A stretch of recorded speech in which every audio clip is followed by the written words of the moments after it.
Turner commercial, scene 1A, take 1, marker. Good evening, America. In the coming election, you have an extremely important decision to make. With your vote, you may choose to continue to overextend our military presence throughout the world, or choose to utilize American resources to fix problems here in America. If elected your president, I will withdraw all military presence from all foreign soil. I will then redirect 50% of our $420 billion annual military budget to fix health care, Social Security, education, and homeland defense. I think you'll agree that our extremely aggressive behavior has seriously eroded our ability to work in the world community as an equal member of the world community.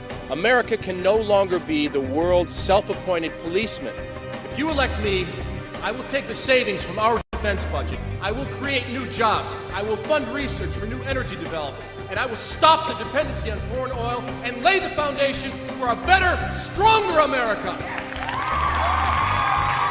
The world population is growing rapidly, but the U.S. population and GDP are shrinking in relation to the rest of the world.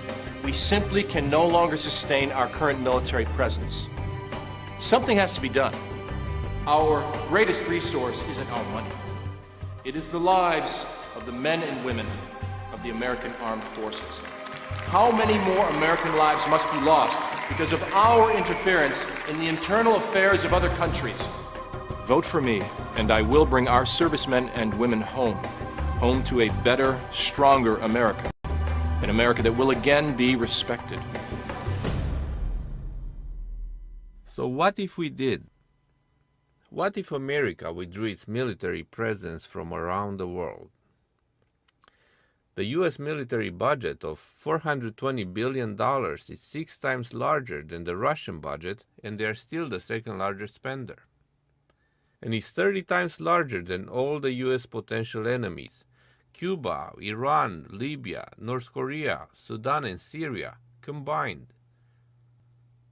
Now, even when you add China and Russia to this list, these 8 countries together spend only about 30% of the U.S. military budget.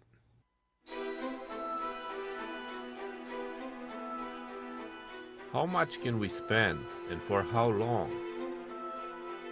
The world is growing by about 1 billion people every decade, and most of our traditional allies are washing their hands of us. So if the next presidential candidate were to advocate a complete withdrawal from all foreign countries, would you vote for him? If you said yes, you'll probably not be alone. As a matter of fact, many Americans would like to see more money spent on domestic issues, or simply not spend and return to the taxpayers, than on military interventions. But would this be the right thing to do? And what about the other countries? What would happen to them? What would the world be like without us?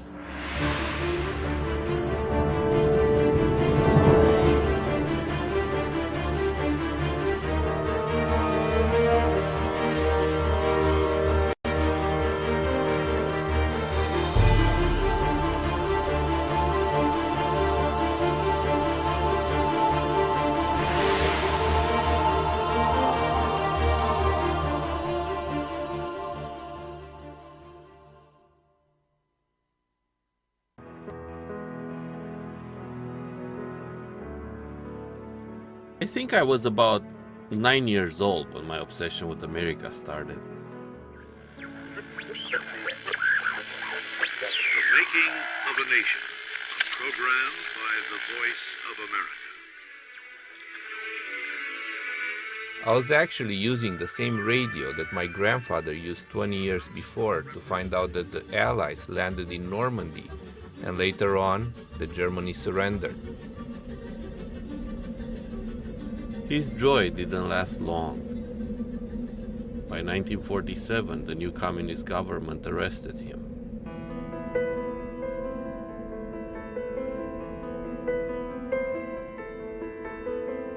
The family land and the farmhouse have been nationalized, and my grandparents have been deported hundreds of miles away in a labor camp. My childhood was filled with stories of Mr. Truman and Mr. Eisenhower. They were supposed to come back and free Eastern Europe from the Russians. It never happened. My grandparents had one daughter. She was about 14 when she dropped high school and had to join them in the camp. 10 years later, a young man knocked at the door of my grandparents. He was also detained. Just released from prison for being against the Soviet occupation. He was sent to the camp but had no place to sleep. My grandparents took pity on him. This is the story of my parents.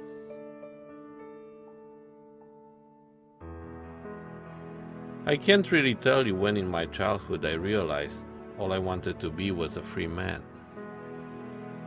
And I really wanted to come to America. As a teenager, I was covering the subtitles of American movies with a piece of paper to force myself to understand English.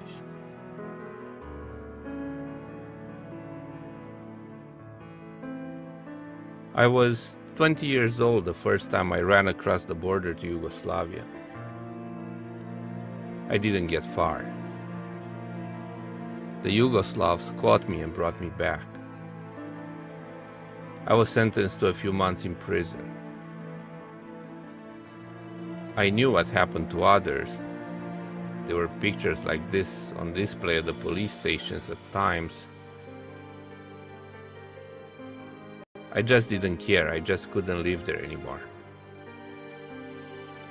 After I got out of prison, I ran again and again. 2 years later, I made it to Yugoslavia, and then I hid in a cargo train that took me across the border to Austria. It was the happiest day of my life.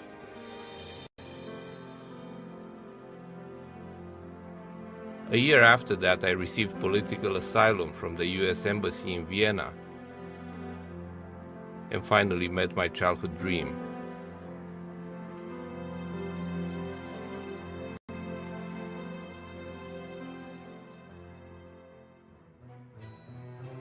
Now I wonder if my family was right to wait for an American liberation. Today, it seems that many nations can hardly wait for the Americans to leave. Is the world a better place or worse because of us? And more than that, what would happen should America leave the world alone and become again just a normal nation? A republic, not an empire? To find an answer to these questions, I decided to travel on 3 continents and speak with people from many countries. In a way, this is the story of how the world sees us.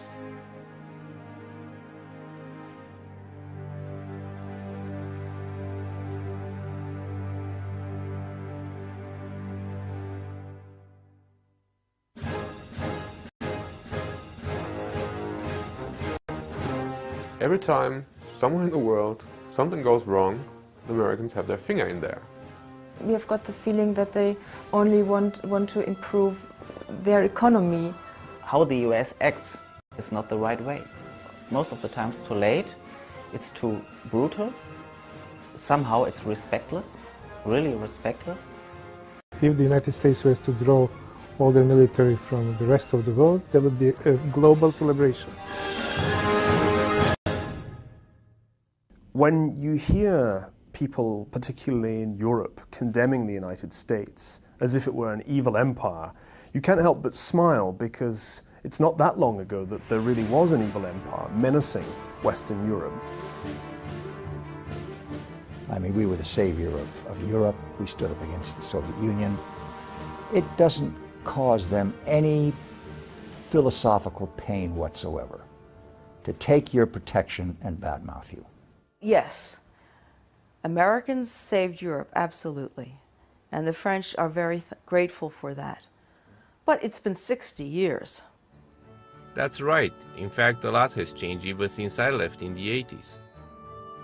There is no more Iron Curtain, and the old enemies of World War II have formed a union. Militarism gave way to social programs, and my fellow Europeans have learned to employ diplomacy, not war.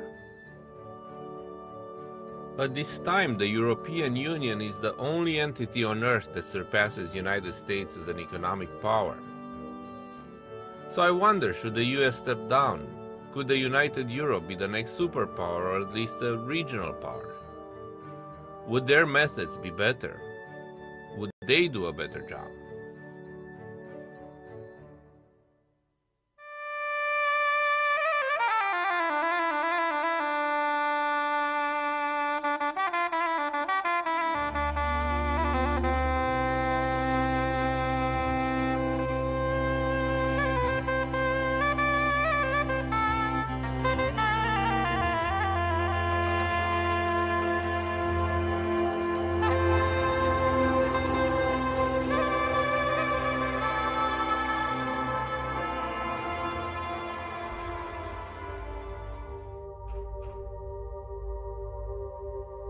During the early 90s, the country of Yugoslavia was falling apart.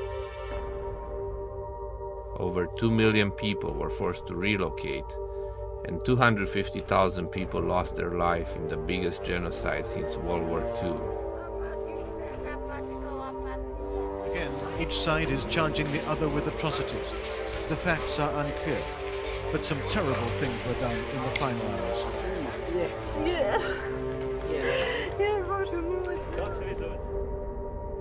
Bosnia was one of the 6 provinces that once made the country of Yugoslavia. By 1991, 2 of these provinces, Slovenia and Croatia, broke off to become independent countries. Shortly thereafter, Bosnia also wanted to become independent. But unlike Croatia and Slovenia, Bosnia was ethnically mixed between Orthodox Serbs, Muslim Bosnians, and some Croats. This created a problem. While most Muslim Bosnians wanted independence, the Serbs wanted to remain part of Yugoslavia, sparking a civil war that lasted for 4 years.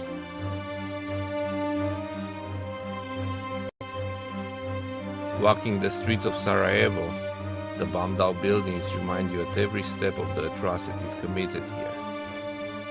But as the slaughter dragged on for 4 long years, what were my fellow Europeans doing?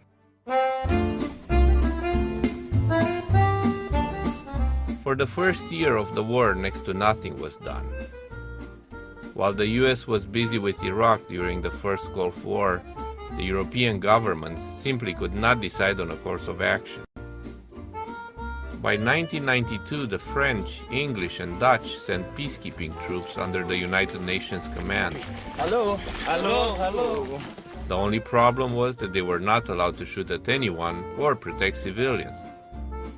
Report after report of atrocities was filed and sent to their parliaments, but nothing could bring the European leaders to take real military action. Instead, they believed in diplomacy, meetings after meetings, talks, negotiations, and more meetings and talks. It was bottoms up for the Germans, who were savoring the latest brew. The largest European nation didn't send any troops at all. Branded with the Nazi stigma from too much intervention in World War II, now they couldn't bring themselves to take any action.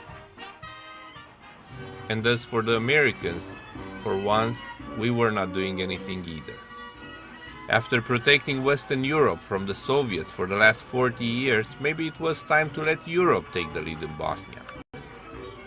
After all, they weren't fighting Hitler or Stalin, but stopping a civil war in a small country.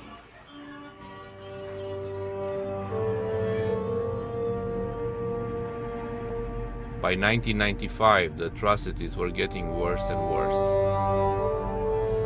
In the summer of that year, the Serbs mobilized hundreds of soldiers in order to round up and kill the Bosnian civilians in the small town of Srebrenica. Hours before the Serbs arrived, the men tried to escape into the woods, while the women and children stayed behind. Among them, Efendic Fadila, whose son decided to flee. On me je poljubio i dok me je ljubio drhtala mu brada i govorio mi ne mama, nemoj se brinuti za meni, ne mama, nemoj da plačiš ako se meni nešto desi. To su bile posljednje riječi mog sina, a to je bilo 11. jula, utorak, 2 sata popodne, kad sam ušla u kamp.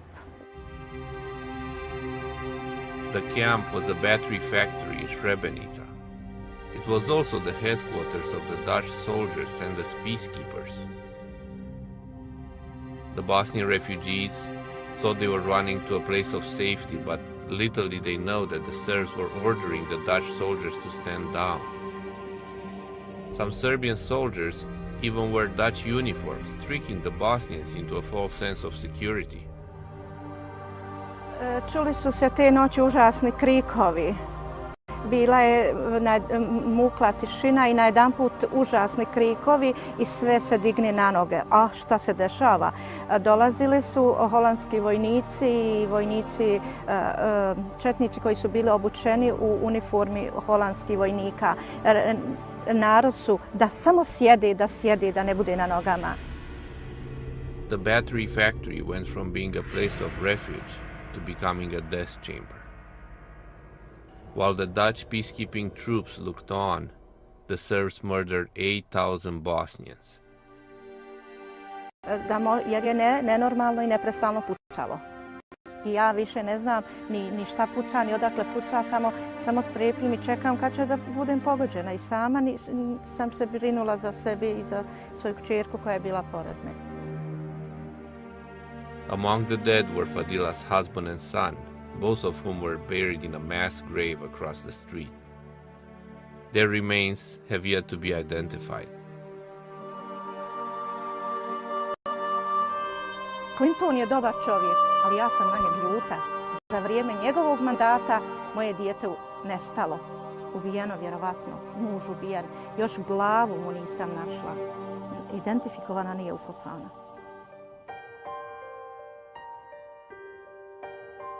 But they were just 2 of the 8,000 killed at Srebrenica, all while the European peacekeeping forces stood by, paralyzed by the indecision of their governments.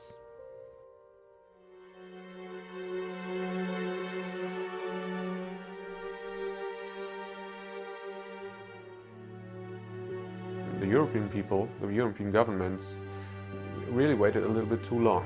And I think if the Americans wouldn't have come, the killing would have, go on and on. The expectation of the people of Bosnia and Croatia was that someone strong will come and save them. I svi smo gledali, uprli oči u tu Ameriku. Šta Amerika odluči, to će biti. Ja puno vjerovala nisam ni Americi, ni Evropi. They were begging the French, they were begging the Europeans to go in and help them out. And I think in that case, yes, we definitely should have gone in. We should have gone in sooner. I'm glad we did go in, and I think we should have done more.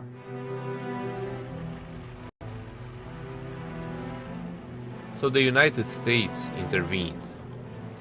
Through a series of bombing raids, peace negotiations, and under the supervision of thousands of American troops, peace was restored in Bosnia. In Dayton, in the United States, 3 presidents signed up to a peace agreement. That peace agreement was devised to give you a chance to live a life free of fear, to be able to grow up in a country where its citizens have the choice to do as they wish. One of the lessons of 20th century history is that ethnically mixed societies can explode. The Balkans is a synonym for non-stability.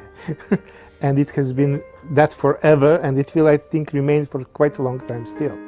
Europe, in fact, has a tendency to keep ethnic minorities as ethnic minorities. And it's no longer a problem that's just confined to the Balkans. In many ways, it's a general European problem that's getting more serious as more and more Muslims immigrate into the European Union and find themselves living in what are effectively ghettos. It seems to me that Bosnia may not just be a remnant of Europe's past, it may conceivably foreshadow a future for the whole of Europe, a future of ethnic and even religious conflict that I find frankly terrifying.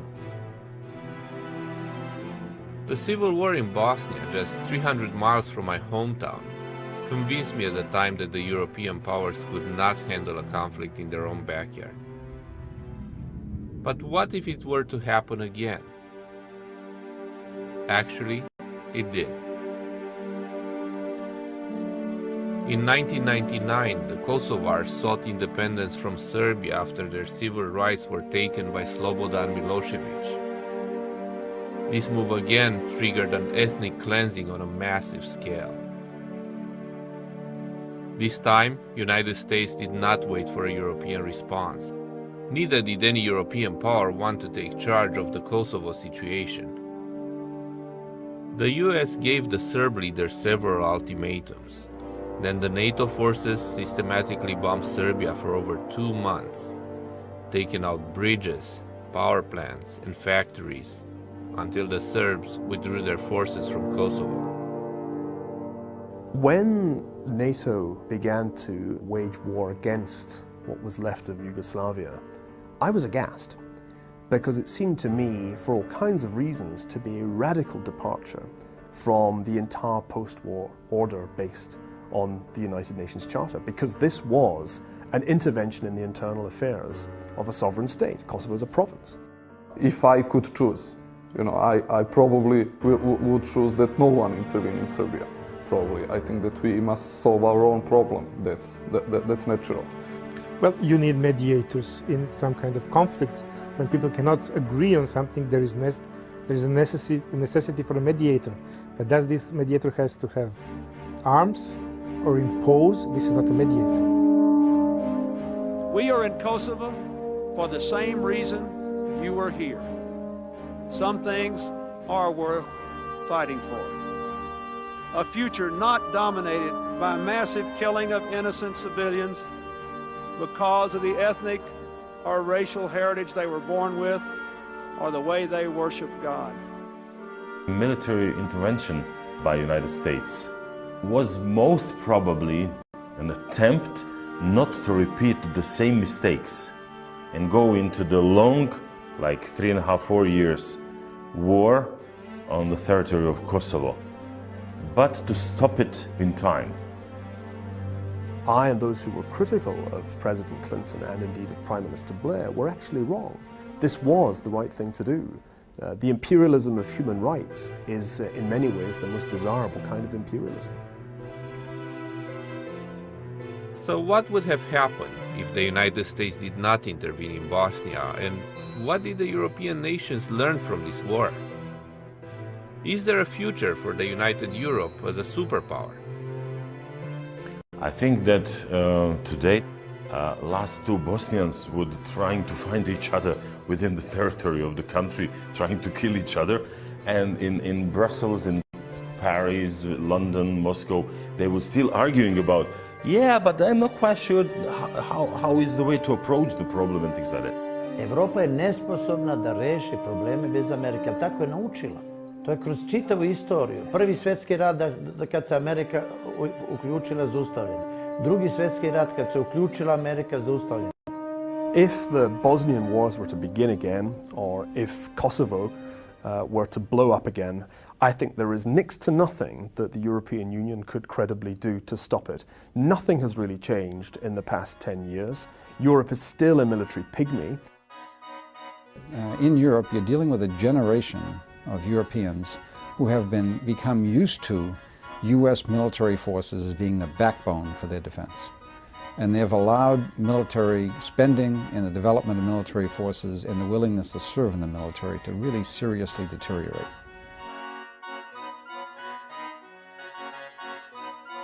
Europe is very afraid of a next war, a next big war, because Europe has been involved in two big wars, and it was all a mess in Europe. I think especially the Germans are afraid of what could happen if we interfere, and they might fight back, and what happens then? I think there is an enormous resistance to the idea of a collective European defence capability, most particularly in Britain. And even the French and Germans, who've gone the furthest down this route, have so far done nothing other than produce a kind of token force. It isn't actually capable of any serious military activity. Part of the problem is that the European Union is not the United States of Europe. It's an economic union which pulls in quite a limited way the sovereignty of some very strong nation states with a very great deal of history behind them. The European countries are very different. Europe is not a melting pot. They're just a bunch of squabbling brothers and sisters. And it's hard to get them to agree on something. And then it's hard to get them to decide, all right, now who is going to be the leader of all this? My worry is that you could have the United States withdrawing into isolation and nobody stepping into the breach. And then the whole world could end up being like the Balkans in the 1990s. The issue of humanitarian intervention is really a late 20th century phenomenon. It comes after the end of the Cold War. Prior to the end of the Cold War, any United States action throughout the world would have risked an escalation into war or some sort of conflict with the Soviet Union. Once the Soviet Union goes away, and the United States is this unipolar military power, they have not only the ability to intervene militarily, and some people will say they have the responsibility to intervene. Amerika itekako treba da se umiješa u tuđe poslove. Znači, ako je ova jači naoružan, treba ovoga što nema ubiti i gnjaviti i terorizam vršiti, terorisati taj narod koji nije naoružan. Americans always sort of give part of a possible solution of a problem to Europeans. But they are not quite able to get together. They cannot find a common statement, they cannot find a common policy, and that's why United States is sort of invited to come and to say, okay, I mean, we saw you cannot solve the problem. That's why we have to do it. We see when a country becomes threatening, totalitarian, brutal, that we've got to think about doing something about it. That our passiveness in the face of Pol Pot of Cambodia led to perhaps 2 million deaths out of 8 million people. Our passiveness in Rwanda probably led to the death of 800,000 people. Had we intervened in some way, you might have reduced those numbers. We didn't. We didn't.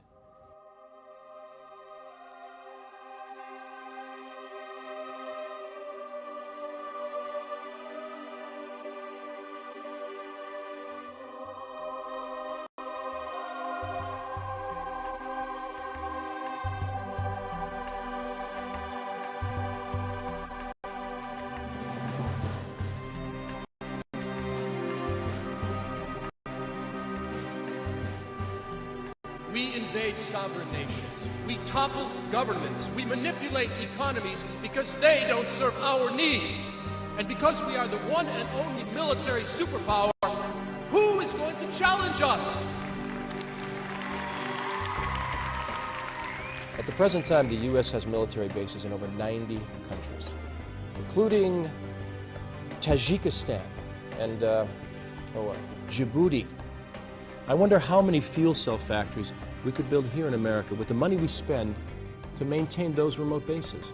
Even with half of our current military budget, we are still the strongest nation on earth. I tell my critics we are not running away, we're simply being realistic about our needs.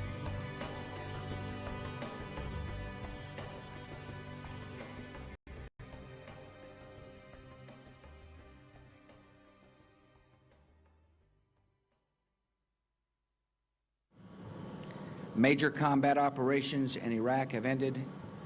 In the Battle of Iraq, the United States and our allies have prevailed.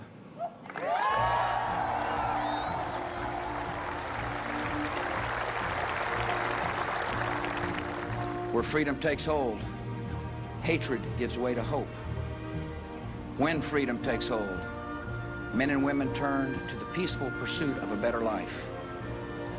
American values and American interests lead in the same direction. We stand for human liberty.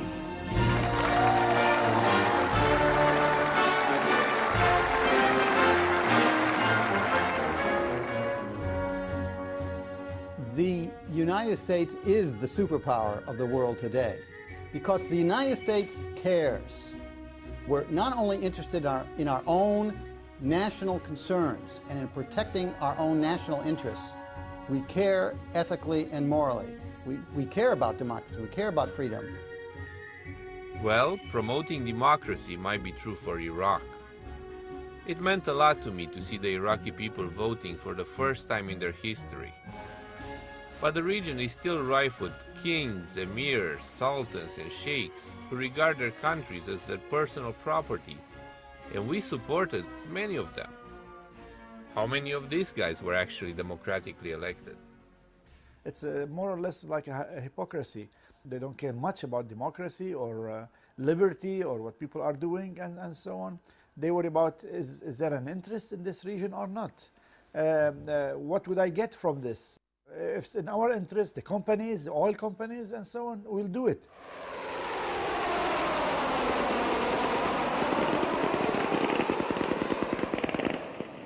So if we are in the Middle East for oil, there would be nothing new about that.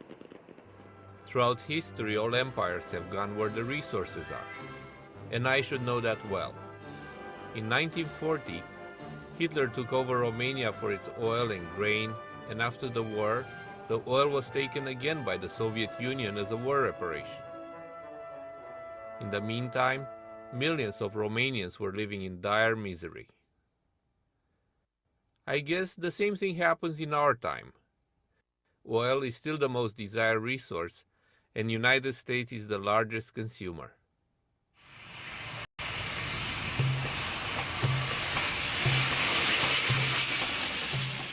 So I went to one of the most oil-rich countries in the world, a country that, just like Romania 60 years ago, was invaded for its resource. In 1990, Saddam Hussein took over the small country. In Kuwait here, we never thought we had an enemy because we're always a peace-loving people. The reason Saddam Hussein invaded Kuwait was oil. If Kuwait was an agricultural country, he wouldn't come near us. To him, it was simple greed. And we thought as Kuwaitis that once Saddam did the invasion, that all the other countries will start to come to our rescue. And this was the sad awakening. They didn't. As a matter of fact, some of them took sides with Saddam.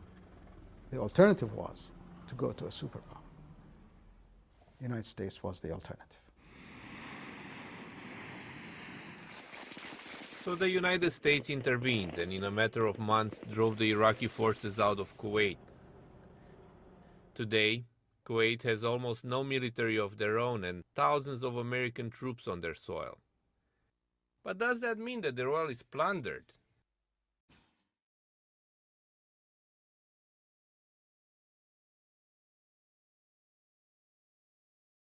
You know we're riding in town, got our own miracle mile. We live just like a millionaire, just buy those houses and cars. We're acting like movie stars, just let these good times roll. So education became free. School, as you said, up to university, even up to doctorate degree. There's no taxes. And every Kuwaiti family is entitled to apply for either a piece of land or a house. I was amazed to find out that many Kuwaitis live better than many Americans. And that is because they actually get paid for the oil they sell. When the price of oil goes up, the American people, the taxpayers that fund the defense of Kuwait, pays more just like everybody else. I wonder how many empires throughout history ever paid for the resources they got. It's not a matter of oil. Americans did not come here just for oil. They can get oil, cheaply from Saddam Hussein. He offered them to sell, a barrel of oil for less than $10. So it is not a matter only of oil when the Americans came here to liberate us from Saddam Hussein. So if we didn't come here just to take the oil, why did we come at all? To find out, I needed to learn more about the Arab world. After all, Kuwaitis are only 1 million out of the 500 million Arab people. So next I went to the most populous Arab country, and one that has no oil to sell. Welcome to Egypt.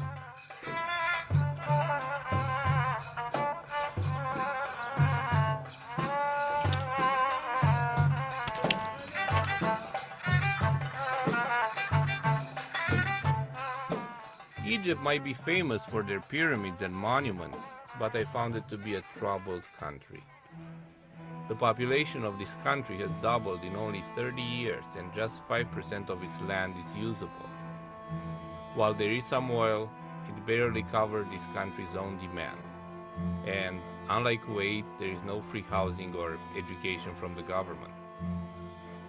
Sad but true, this is the state of most of the Arab world, the ones that haven't been blessed with oil revenues.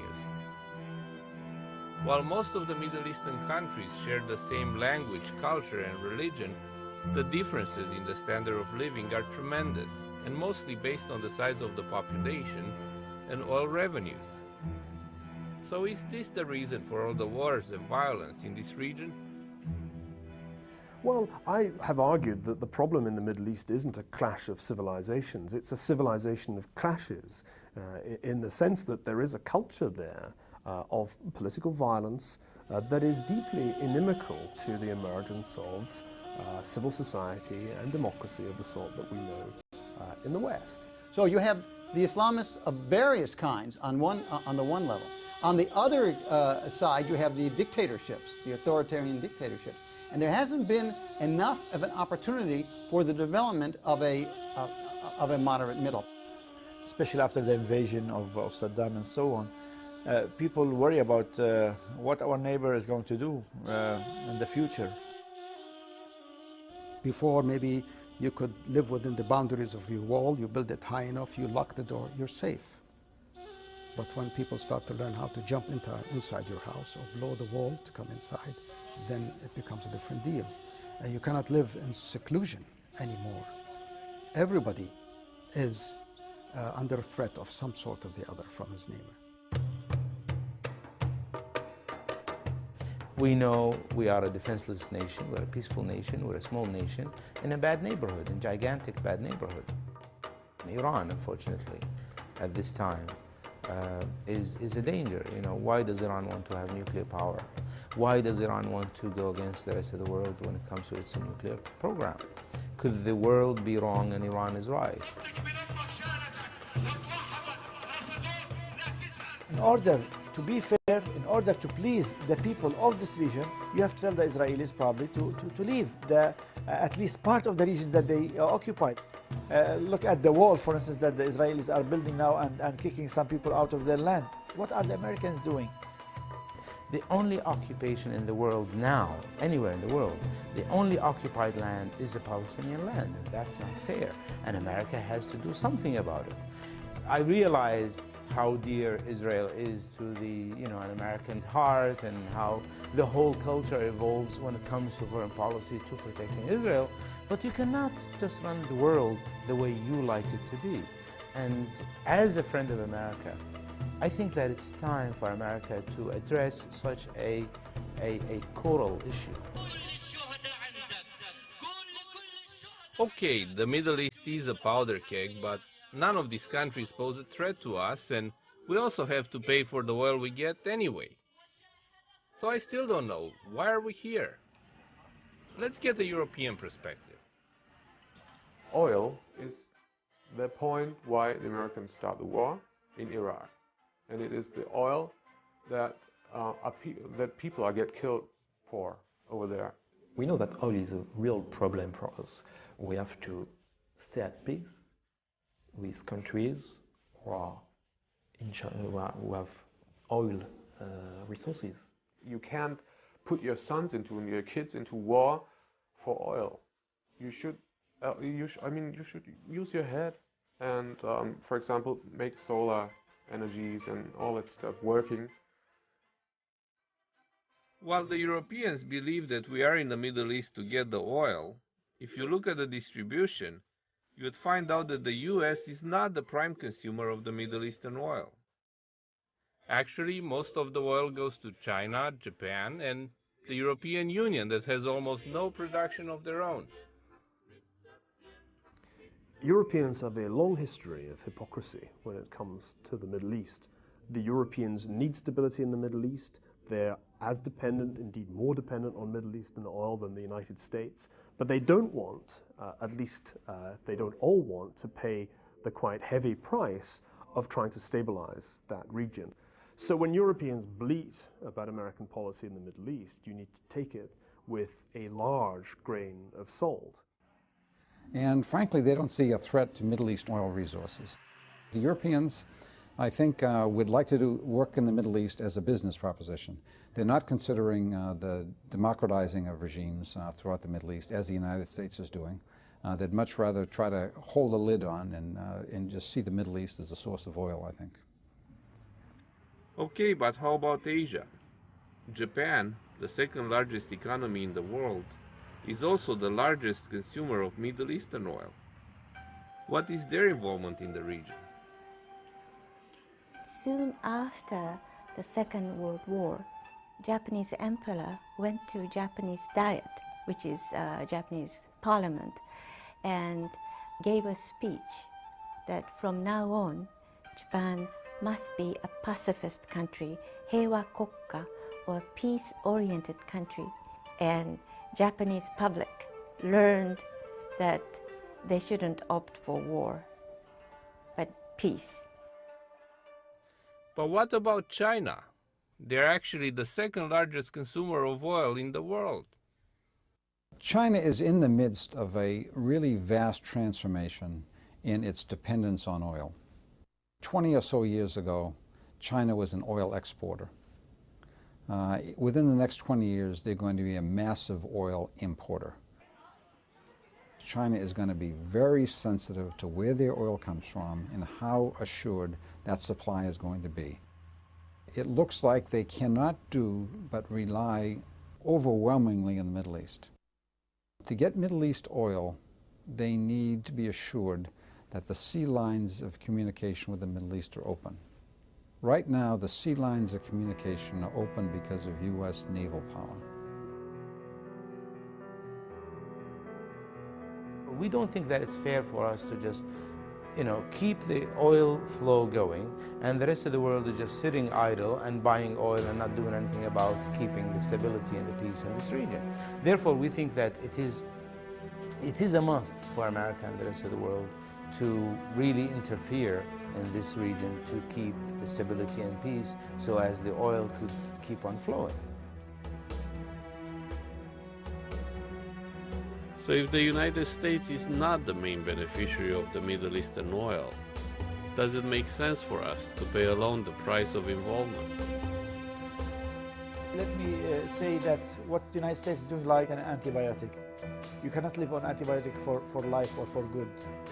You have to let these societies settle down, solve their differences and so on. You cannot keep this external factor for good. For instance, if a society, like the Iraqi society now, we're saying that the moment the Americans would withdraw, maybe things would look worse.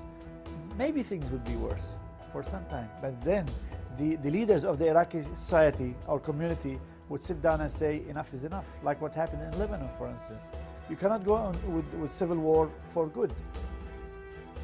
You cannot stay there and say we are there to protect the world, because you are there. You are spending money. Your own soldiers or children are dying every day, and people are not very happy with you. It doesn't make sense. What would happen should the United States leave the region to its own devices? Take away the United States, and there's really no way of knowing what's going to happen. If there were no American commitment to the Middle East, if there had never been an American commitment to the Middle East, there would be no state of Israel. I think that's the first and most obvious point. It's very, very hard to imagine such a small state with so few assets surviving without American support. So you'd have to say goodbye to that.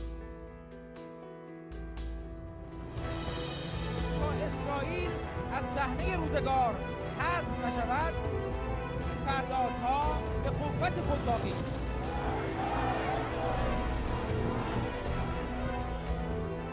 Sooner or later, Israel's enemies, including the current regime in Iran, would be able to wage a war against it that the Israelis would only be able to win at a colossally high price. So that's number one. Number two is, what would the various states in that region do to one another absent the United States? We know that Saddam was capable of waging war against two of his neighbors because he not only invaded Kuwait, but before that he went to war against Iran. We know that Lebanon was ripped apart by its neighbors and turned into a puppet state by Syria. The list goes on and on. And if you take away the United States from this story, it seems to me you don't just have the destruction of Israel, but you then have the self-destruction of the Arab world. It's a very, very volatile part of the world, and it seems to me that those who blame the problems of the Middle East on the United States or on the colonizers before the United States are completely missing the point. والصهاينة رهيبة ومقطع الثياب. الله أكبر. لو أذن الله لنا يا أمة محمد سيقول حتى الحجر يا مسلم هذا يهودي خلفي تعال وقعنا ونحمد الله والله لا نقطعها أيها اليهود الله أكبر الله أكبر الله أكبر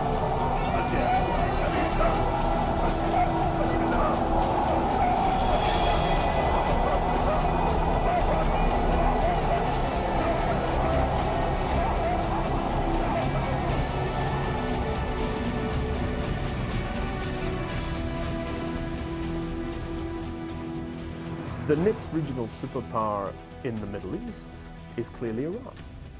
Iran is the principal beneficiary of America's generous destruction of its principal rival, Saddam Hussein's Iran. And I think the ambitions of Iran for regional dominance are to be underestimated at our peril. That's why it's so important that Iran not acquire nuclear weapons. Because I think with nuclear weapons, it would be North Korea, but North Korea poised on top of some of the biggest oil reserves in the world. One day, this very flag will fly over the parliament in London.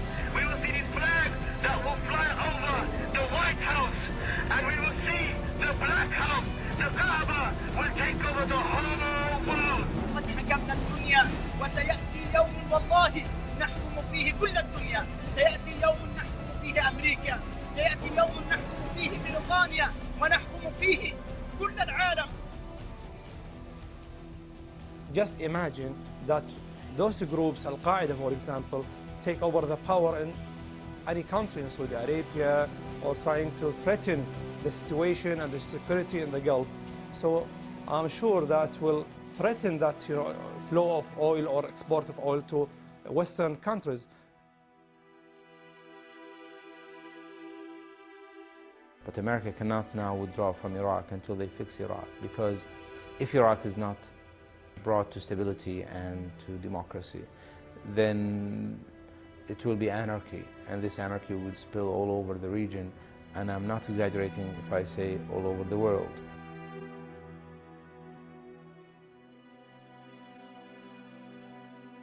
An interruption in Middle East oil production and flow would have immediate severe economic dislocation throughout the world.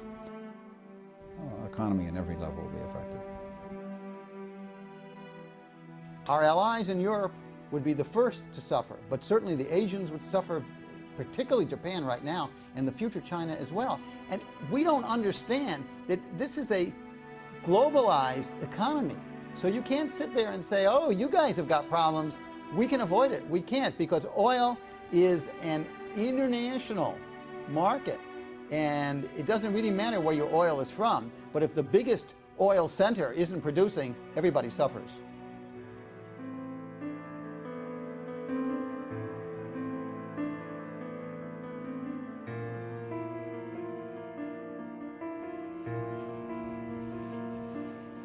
I left the Middle East without an answer.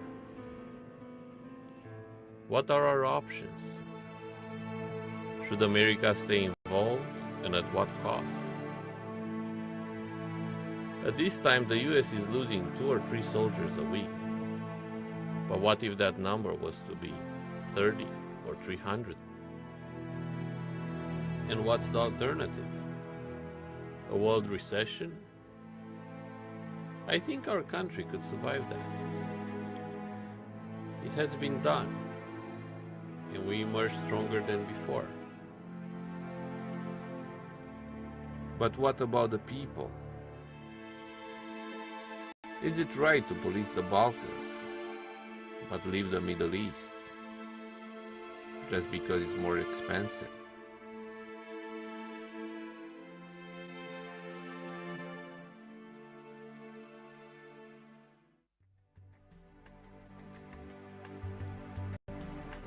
Well, I think the problem is pretty simple. For over 200 years, the people of the world, they looked up to us, the United States of America. That meant something. We were this great hope of democracy, of freedom. And today, things are a bit different. In fact, they're the opposite. We've had a bit of an image change. People, they dislike us, they even hate us. Why? Because we impose our will on other countries using our military might. Why are we spending your hard-earned tax dollars to support countries like Germany, Japan, South Korea, whose economies are some of the strongest in the world? Why are you paying for their defense? They can afford militaries of their own. For over 60 years, we have opened our markets to them and provided them with free defense. Enough is enough. You know, many people in those countries live better than many Americans. If you elect me as your next president, I will take the savings from our $420 billion annual defense budget, and I will create new jobs. And together, we will build the foundation for a better, stronger America.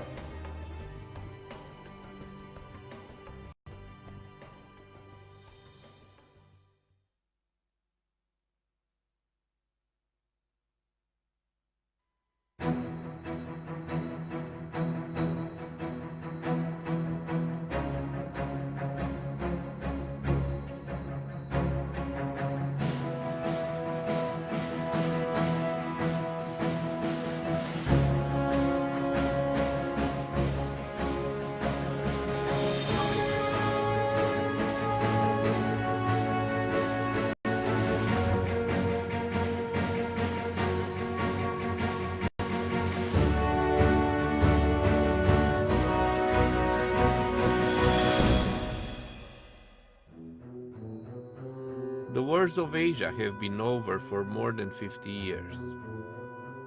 Today, Asian countries produce most of the goods we consume, and old enemies are best trading partners. While the 20th century has been known as the American century, this next one will probably be an Asian one. Despite all the peace and prosperity, there is a lot of American military presence and commitments in this region. I set out to find out why.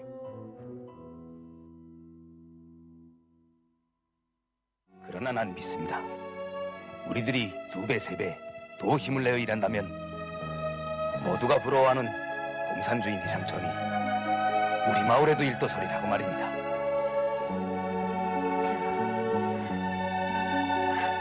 저도 뭔가 힘들어하는 것 덮고 싶군요. 고맙소, 리양동.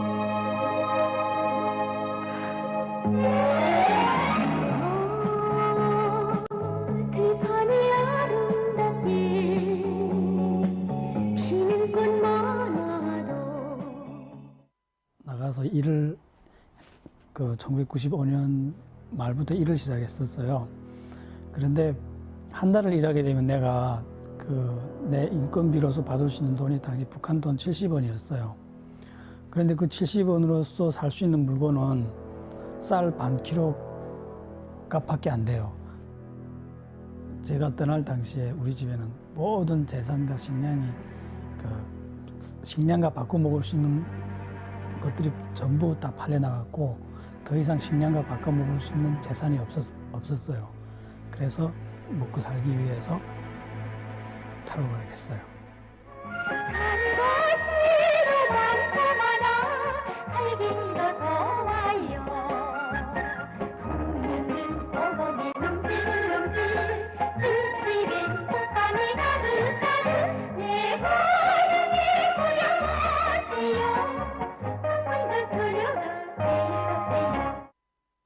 처음에는 제가 중국으로 가겠다 했을 때 이 모든 걸 아니까 탈출을 하다 잡히면 그 정치범 수용소로 가는 거 알기 때문에 반대했었어요. 잡히게 되면 정치범 수용소라는 감옥으로 가게 돼요. 그런데 이 정치범 수용소라는 감옥은 다른 일반 감옥하고 달라서 석방이라는 개념이 없어요. 우리 아저씨가 외국에서 편지했었는데 군화라는 별나게 본 적 안 돼. 어떻게? 내가 살아있는 동안 온갖 향락을 다 누려야지. 야, 왜 점점 그리 돼 갈까? 참 한심하지. 희생된 혁명선열들이 지금 살아있었으면 뭐라고 했을까? 그래서 넘어올 때 만약 잡히게 되면 자살할 걸 각오하고 넘어갔죠. 저뿐만 아니라 많은 사람들이 다 그래요.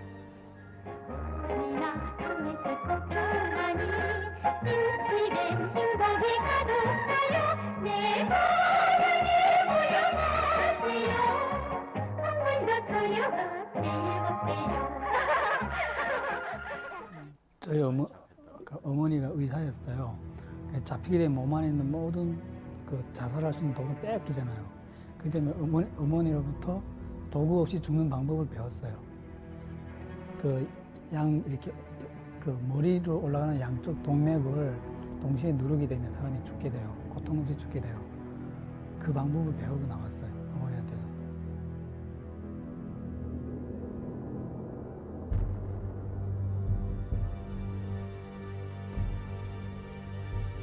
지금 북한에 저희 어머니와 누나들이 있어요. 그래서 만약 저희 얼굴을 북한 쪽에서 이 방송을 봐서 나라는 사람이 남한에 와 있다는 걸 알면 집안에 추방이 돼요. 정치범 수용소로 끌려갈 수도 있고, 극심한 경우에는 정치범 수용소로 끌려갈 수 있고, 경한 경우에는 감옥으로 가야 돼요.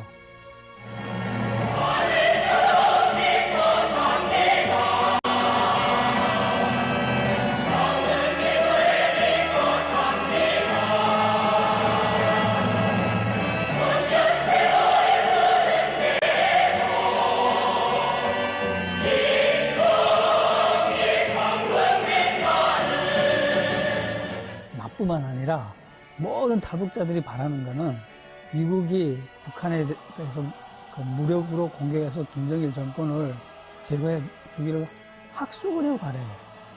백성들은 저항을 안 해요. 왜냐하면 이제 북한 백성들은 다 알거든요. 김정일 정권이 나쁜 정권이라는 걸 알기 때문에 김정일 정권이 허물어지길 바라기 때문에 저항을 안 해요.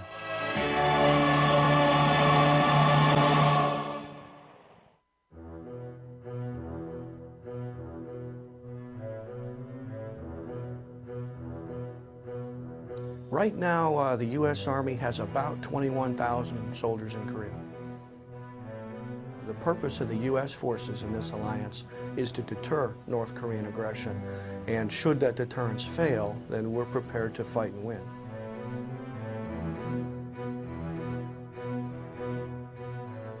North Korea is as big a threat as a madman with a nuclear bomb can ever be.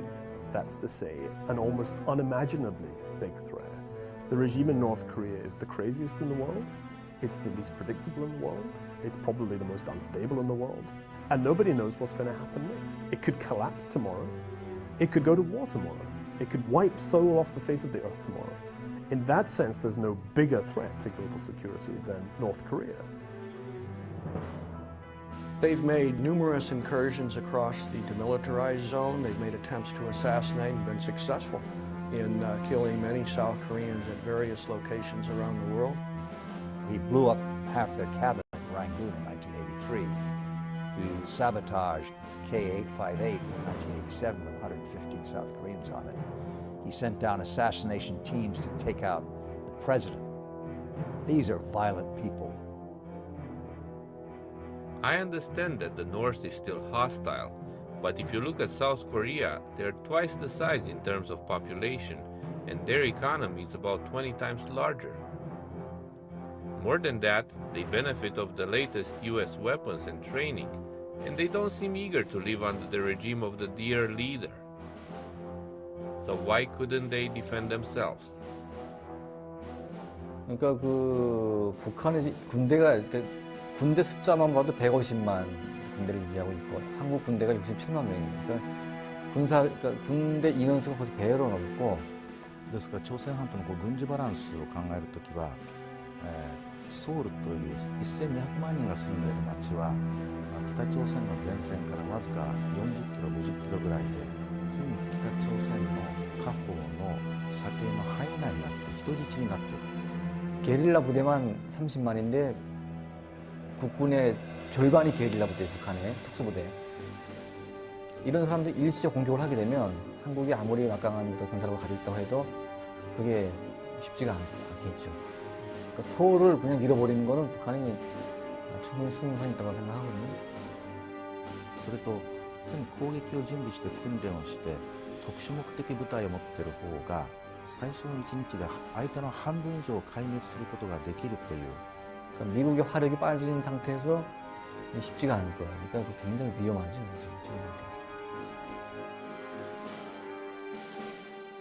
The American presence is a deterrent to North Korean adventurous action.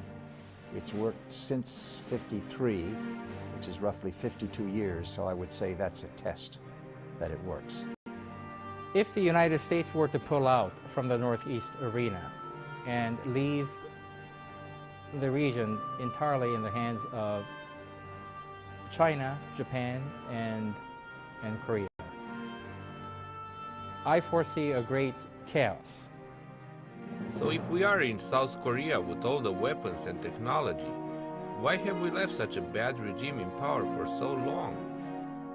The United States has removed many regimes, and I can think of one that was worse than the North Korean one. But you see, besides his nuclear weapons, Kim has another ace up his sleeve: a treaty of alliance with China. In North Korea, China has a wonderful bargaining counter. It's impossible for the United States to solve the problem of North Korea without China. It's been tried and it hasn't worked. You can't really keep the Chinese out of the equation because the Chinese keep that regime teetering on the brink of collapse, but not quite collapsing.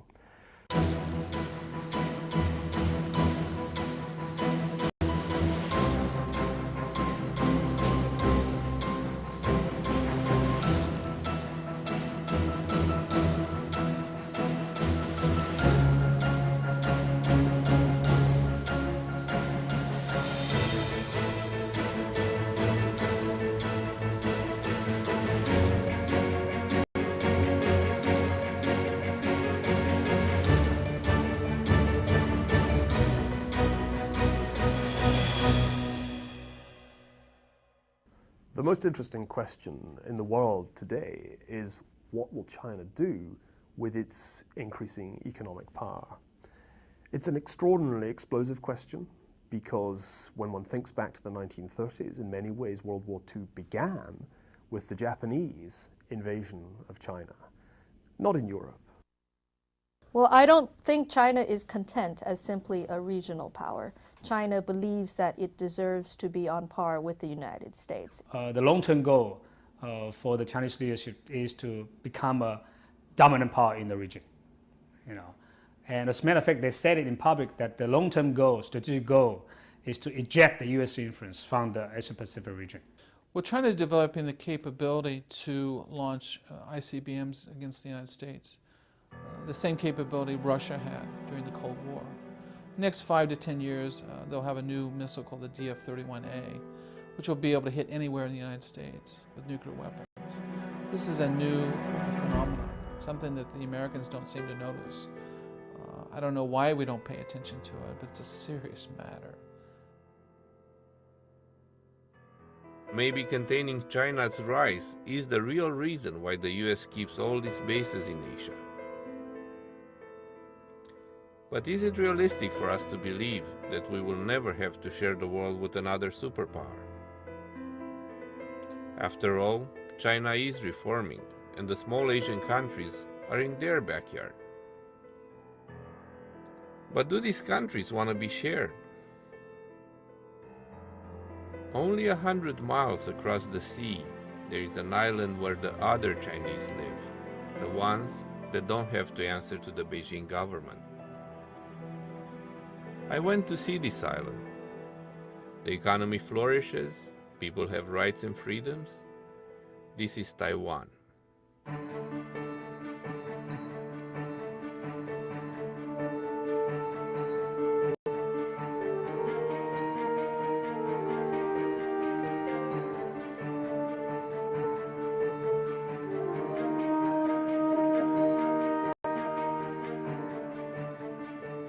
At the end of World War II, there was a split in China's leadership. After a long civil war, the communist leader Mao Zedong took control of the country, while his opponent Chiang Kai-shek took refuge to this island. The United States continued to support him with weapons in the hope that one day he will retake China from the communists. He never did. After his death, Taiwan became one of Asia's thriving democracies and a prosperous country. It sounds like a great success story, however, there is a problem. China has claimed Taiwan to be part of China, even though Taiwan has been part of the Chinese rule only 4 years of the past century. We believe China wants to forcefully take over Taiwan, wants to incorporate Taiwan as part of their expansionary intentions. This is something that we cannot accept. We worked very hard to build democracy in this country. Many of our party leaders sacrificed tremendously, spending time in prison, family members being murdered, people being exiled to fight for the basic freedoms that we have here in Taiwan. And we will not easily give that up. If China took Taiwan, it's a great opportunity. China could put military bases on Taiwan. They can absorb the military know-how. China could absorb the technology that they've developed here and use it. The most likely scenario that is being discussed at this time is something called a decapitation strike, in which Chinese special forces, along with pro-China elements in the military here and political elements, take the capital Taipei first, and then bring in a pro-China leader, swear him in, and declare Taiwan part of China.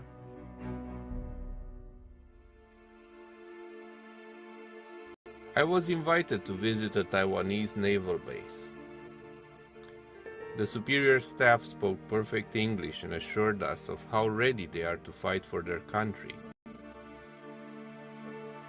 I was overwhelmed with admiration for these people, and I couldn't stop thinking of how my native Romania was taken over by Soviet Union at the end of World War II and the years after. Could this be the fate of Taiwan? I also have seen 3 out of the 4 diesel submarines the Taiwanese Navy has. One of them was American-made, a World War II edition. This nation is determined to fight, but is determination enough? Even with US arms, our calculation is that we cannot defend ourselves more than 2 weeks. The Chinese are quite capable of taking Taiwan. They're really gearing up right now for the United States military. That's what they're gearing up for. That's why they're buying all these ships and building all these planes. They're not doing it because of the Taiwan military. They can take Taiwan. We don't have any military troops in Taiwan, by the way. We don't have any military treaty. We have the Taiwan Relations Act, which in effect says that we would help Taiwan defend itself in case of attack. And we take it seriously. If America said tomorrow, we're not going to support Taiwan anymore, China would just take it. The thing that stops China from taking Taiwan is the United States Navy. And that's it. If the United States comes in, what happens then? Then you're looking at a potential nuclear war. That's why I think Taiwan is really the nearest thing we have to the causes of a world war today. We hope this won't happen, but it's hard to say. I mean, after all, China is a nuclear power. What the United States does about Taiwan is in many ways the big strategic decision. In many ways, the safest thing would be to sell Taiwan down the river, to make sure that there never is a moment when the United States has to go to full-scale war against China over Taiwan, an island that many Americans would struggle to find on a map. We hope a confrontation will never take place. Taiwanese are not expecting the Americans to engage in a war for Taiwan. We're not expecting that. But we're expecting the Americans to be strong and present in this region so that a war won't have to happen. For right now, the US military is still strong and present. 1,000 miles across the sea is the home of the US 7th Fleet, the mightiest navy in Asia. From a defeated nation at the end of World War II, Japan became a US ally sometimes in the 60s. I guess that was good, since Japan had no friends. At one point it brutally occupied China, the entire Korea, and many other countries. While Taiwan is so small and could never rival China with their military spending, Japan today is the world's second largest economic power. Why are we paying for their defense? When you look at the opinion poll, you would be amazed how much Japanese public trust US presence here. It has been consistently above 70% support. Why do you think we have such a high support? I guess because it's provided by the US taxpayers. Who wouldn't like free defense from a superpower with almost no obligation? When asked to help in Iraq, the Japanese government sent only 600 troops, and even they were not to engage in combat. I know Japan renounced militarism, but are we here because they are defenseless? Japan has got a very good Navy and a very good Air Force using our aircraft. I believe it's the F-15. And they're good pilots and they're good seamen. They have a huge Navy. And they have Aegis-class destroyers. They have some of the most advanced fighters in the world, fighter jets. Japan can take care of itself in many ways. Yes, they have a lot of weapons with the exception of one. Affected by the tragedy of World War II, Japan vowed to never possess nuclear weapons and even sought the abolition of such weapons from all over the world. So what would happen should the United States leave this alliance and just bring home the 50,000 troops it currently devotes to the defense of Japan? If US abruptly withdraws a military presence from the Japanese islands, then we'll spend the next 10 years rearming in a very serious way, certainly including acquiring nuclear capability. But if the Koreans have nuclear weapons, the Chinese already have nuclear weapons, the Russians who are in the region have nuclear weapons, the Japanese are not remaining non-nuclear. If Japanese go nuclear, do you think the Chinese can put up with that? Japanese attitude to China has turned sour, and it works vice versa. Chinese public has turned sour to Japan. Japan is different from Germany.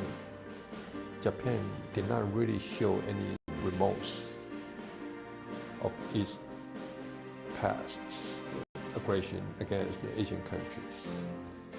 Japan has expressed its remorse to China many times over. Our emperor and empress visited China and expressed their remorse. I don't like the Japanese to be around before they really apologize to us, to show their sincere remorse. China replaced communism with patriotism, and Japan is a very easy target. ある程度介入あるいは口出しをしてもいいかな大丈夫かなと思うようなところが中国にはまだあります。これは古い彼らの思想が外交面に反映しているからなんですね。外交的な手法についてもう少し日本人はついてきなさいというスタイルはやっぱり日本ではあまり受け入れられないと思います。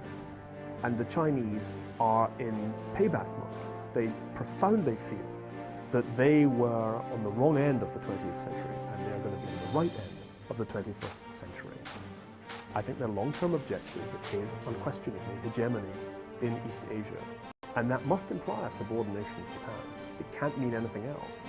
If the United States isn't there, Japan has to choose. Either it simply accepts subordination or it has to become a military equal of China. Well, should the US leave this region, it's possible that China will accept gracefully Japan's rearmament. But what could happen if they don't?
My fellow Americans, it has been 4 years since I asked for your vote, and here I am to ask for it again.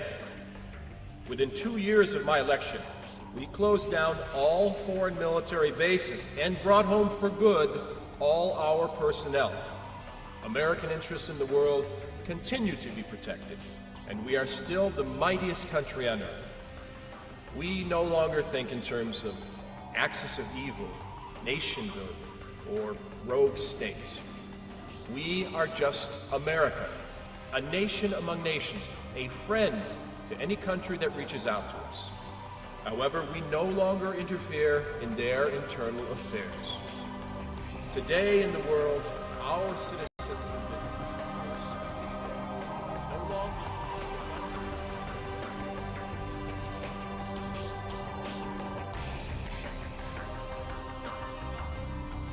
You have to bear in mind that the world is not naturally a peaceful, organized place.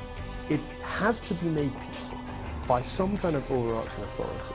And my great fear is that if the United States opts out, maybe nobody will opt in.